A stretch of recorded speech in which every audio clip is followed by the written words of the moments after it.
140 വർഷത്തെ ചരിത്രമുള്ള കോൺഗ്രസ് പാർട്ടിക്ക് ഇപ്പോൾ കണ്ടകശനി തന്നെയാണ്. ഒരു കാലത്ത് ഇന്ത്യയുടെ ഒട്ടുമിക്ക ഭാഗങ്ങളും അവരുടെ ഭരണത്തിലായിരുന്നു. കേന്ദ്രത്തിലും ഭരണമുണ്ടായിരുന്നു, മറ്റ് സംസ്ഥാനങ്ങളിലും അവർക്ക് ഭരണമുണ്ടായിരുന്നു. പക്ഷേ ഇന്ന് കോൺഗ്രസ് പാർട്ടിക്ക് മൂന്നേ സംസ്ഥാനങ്ങളിലെ ഭരണമുള്ളൂ. കർണാടകയിലും തെലങ്കാനയിലും പിന്നെ ഹിമാചൽ പ്രദേശിലും. നമ്മുടെ കേരളത്തിലും സമാനമായിട്ടുള്ള അവസ്ഥകളൊക്കെ തന്നെയാണ് കോൺഗ്രസ് പാർട്ടിക്കുള്ളത്. കാരണം അവർക്ക് ഭരണമില്ല. ഒന്നാമത് അവരുടെ കയ്യിൽ ഭരണമില്ല. പിന്നെ ഈ ഇടിവെട്ടിയവൻ്റെ തലയിൽ പാമ്പ് കടിക്കുക എന്നുള്ള രീതിയിലാണ് രാഹുൽ മാങ്കൂട്ടത്തിൻ്റെ കേസുകൾ കൂടി വരുന്നത്.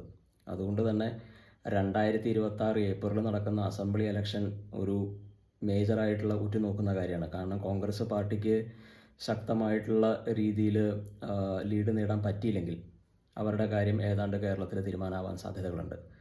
അപ്പോൾ 2026 ഇലക്ഷൻ ഒരു മേജർ ടേണിംഗ് പോയിൻ്റ് അല്ലെങ്കിൽ ചലഞ്ചിങ് പോയിൻ്റ് എന്നൊക്കെ വേണമെങ്കിൽ കോൺഗ്രസ്സിന് പറയാം. എന്താ നിങ്ങളുടെ അഭിപ്രായം? ഒന്ന് കമൻറ്റിൽ പറയണേ.